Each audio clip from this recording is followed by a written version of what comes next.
कि ये 26वीं तरमीम के बाद ख्याल ये था कि जो डिवीजन सुप्रीम कोर्ट में है वो बढ़ जाएगी, वो तो हमें कम होती नजर आ रही है।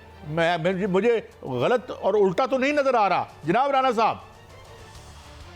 बिस्मिल्लाहिर्रहमानिर्रहीम, अस्सलातु वस्सलामु अलैका या सय्यदी या रसूल अल्लाह, अस्सलातु वस्सलामु अलैका या सय्यदी या हबीबल्लाह। काजी साहब बहुत मेहरबानी, मियां साहब बहुत मेहरबानी।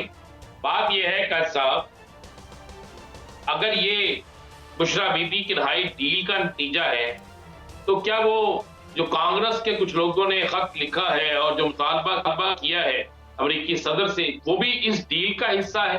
क्या अक़वाम मुत्तहिदा की तरफ से जो कप्तान के ऊपर तशवीश का इजहार किया गया, 26वीं आईनी तरमीम पर सवालात उठाए गए, क्या वो भी किसी डील का हिस्सा है? क्या बुशरा बीबी पर जो मुकदमात बने थे वो अगर तो सारे मुकदमात हुकूमत समझती है कि डील के लिए बनाए थे तो फिर ये भी वजाहत कर देनी चाहिए। अब एक दिन पहले जब बुशरा बीबी के केस पर हाई कोर्ट में समाअत होती है और प्रोसिक्यूटर जो होता है FIA का, वो चीजें पेश नहीं कर सकता, वो सवालात के जवाब नहीं दे सकता, तो उसके बाद तो आप किसी दही की दुकान पर बैठे शख्स से भी पूछेंगे तो वो बताएंगे कि अब बेल रुक ही नहीं सकती, अब तो हर सूरत में जमानत होगी। अगर डील का ये नतीजा है तो फिर डील क्या हुई है? डील तो यही हुई होगी ना कि बुशरा बीबी रिहा हो गई, इसके बाद इमरान खान रिहा हो जाएंगे, बाकी इंसाफ के लोग रिहा हो जाएंगे और सब जो है वो इस हुकूमत को, इस फार्म 47 या 45 जो भी कह रहे इस हुकूमत को तस्लीम कर लेंगे और कहेंगे जनाब ये 26वीं आईनी तरमीम ये भी बहुत अच्छी है और सारे मामला ठीक है, फिर तो ये बात होगी। लेकिन ये तो किसी जगह पे नहीं हुआ।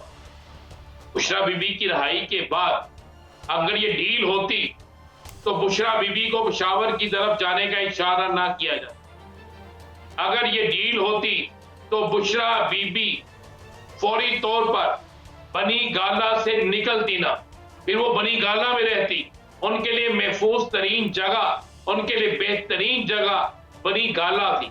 अगर ये डील होती तो जमान पार्क जहां पर बुशरा बीबी पहुंची नहीं, जहां पर पहुंचने के इम्कानात भी अभी कम है, वहां पर पुलिस वैन, प्रिजन वैन और पुलिस की बारी नफरी पहुंच गई। ये कैसी डील है कि जिस डील पर राणा साहब 26वीं आईनी तरमीम जो है वो तो हो गई है और उसमें नए चीफ जस्टिस भी आ गए हैं। अब जो नया बेंच है वो भी सामने नहीं आ रहा। आप क्या समझते हैं कि चीफ जस्टिस याह्या अफरीदी, जो कि खबर मैं दे रहा हूं और उस पर आपके कमेंट्स चाहूंगा कि चीफ जस्टिस याह्या अफरीदी और जो 10 जज हैं सुप्रीम कोर्ट के, ये मुल्क के वसीतर मुफाद में एक पेज पर है, तो क्या आप समझते हैं कि कोई नया सरप्राइज आ सकता है जुडिशरी की जानिब से?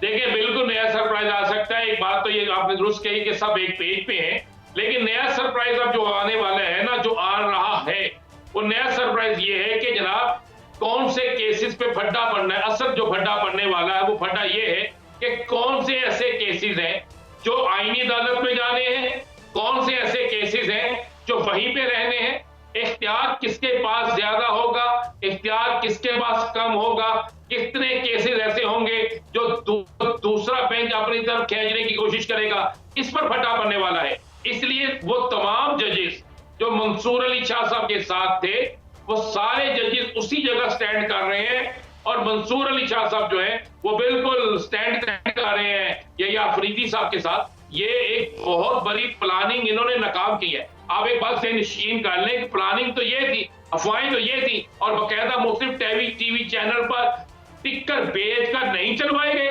मियां साहब ये आप भी जानते हैं, कैसा भी जानते हैं कि जनाब याह्या अफरीदी की नामजदगी के फौरी बाद इस्तीफे तैयार, मंसूर अली शाह भी इस्तीफा दे देंगे, मुनीब अख्तर भी इस्तीफा दे देंगे, एक खातून जज भी इस्तीफा दे देगी। क्या ये खबरें नहीं चलवाई गई? क्या ये टिक्कर सरकारी जगह से नहीं है? क्या इन टिक्कर तो राणा साहब क्या कोई इस्तीफा आ रहा है कि जज जो है वो रुक रहे हैं?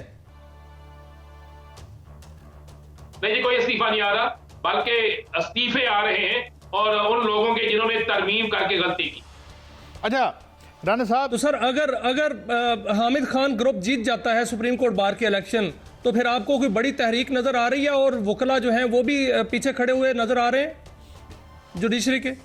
देखें, तो अगर सुप्रीम कोर्ट की इलेक्शन की बात करें, 29 को इलेक्शन है, तो इस वक्त तक तो हामिद खान ग्रुप ही आगे जा रहा है इस वक्त तक। जो जमीनी हकायक, हामिद खान ग्रुप जीतता है या हामिद खान ग्रुप हारता है। एक चीज बड़ी फाइनल है कि 29 के बाद तहरीक चल रही, उस तहरीक में वकला थोड़े होंगे या ज्यादा होंगे, उस तहरीक में आगे जाके क्या सूरत बनेगी, सियासी जमातें कितनी होंगी।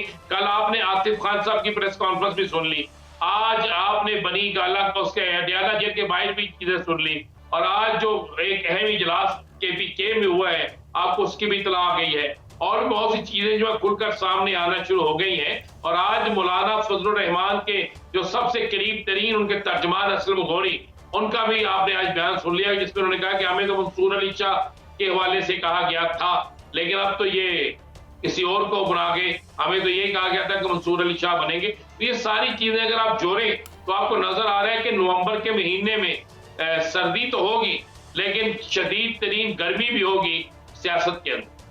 अच्छा राना साहब, देखिए राना साहब, आपने शदीद तरीन गर्मी की बात की है और फैसल वाडा साहब भी इस तरफ इशारा दे रहे हैं। क्या शदीद तरीन गर्मी जो है वो वजीर आजम के हवाले से होगी या हुकूमत के हवाले से होगी?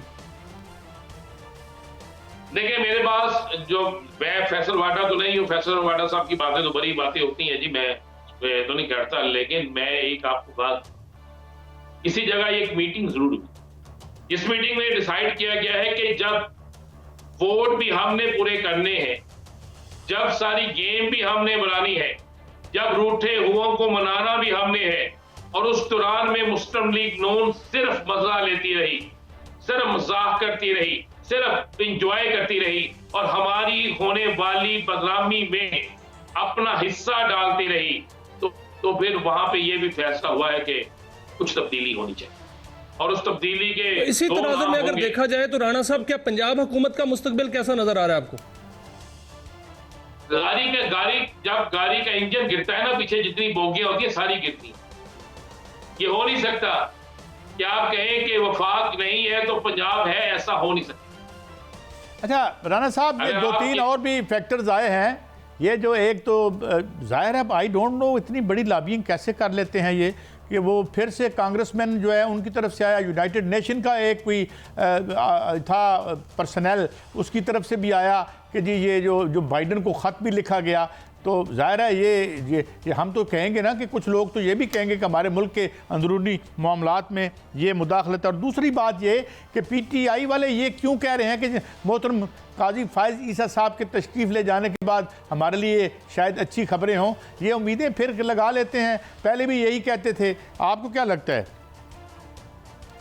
पहली बात यह है कि हमारे मुल्क के अंदर मुदाखलत की आपने बात की कि अगर अमेरिका से ये बात है या बाकी जगह से है, जब हमारे मुल्क के वज़ीर ख़ारजा कुछ अर्सा पहले एक बात कहते हैं कि हम अमेरिका से अगर लड़ेंगे, ये अमेरिका के खिलाफ जाएंगे तो हम मर जाएंगे, हम तो ऑक्सीजन हमें दे ही अमेरिका रहे, हम तो वेंटिलेटर पे हैं।